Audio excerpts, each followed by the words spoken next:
September 2, 1666. On a quiet Sunday morning, a small flame sparked in a London bakery. No one could have predicted that this tiny fire would, in just 4 days, reduce the city to ashes and change its history forever. This is not just a story of a fire.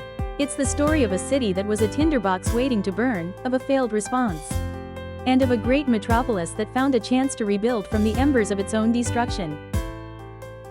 Before the Great Fire, 17th century London was a perfect storm waiting to happen. The majority of the city was built from wood and straw, and its narrow, winding streets were a labyrinth.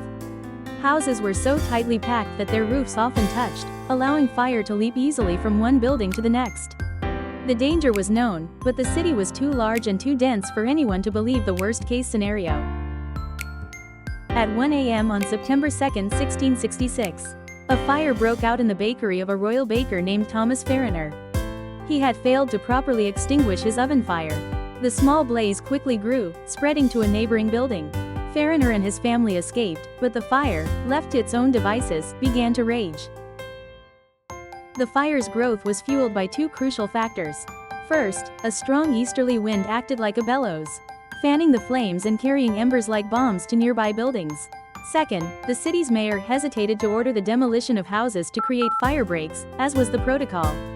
He was worried about the property rights of the citizens. This fatal indecision gave the fire the time it needed to engulf the entire city. By the third day, after watching the fire consume St. Paul's Cathedral, King Charles II knew he couldn't wait any longer. He went to the scene himself and issued a firm command: tear down every house. Soldiers and citizens began to create fire breaks by demolishing buildings in the fire's path.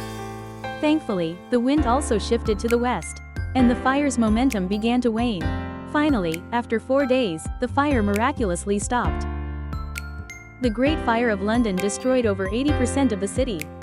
More than 13,000 houses, 87 churches, and the magnificent St. Paul's Cathedral were all gone.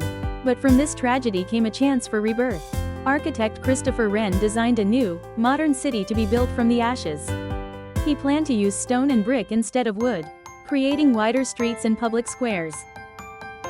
The Great Fire was a terrible catastrophe, but it also became an opportunity to build a safer, more resilient city.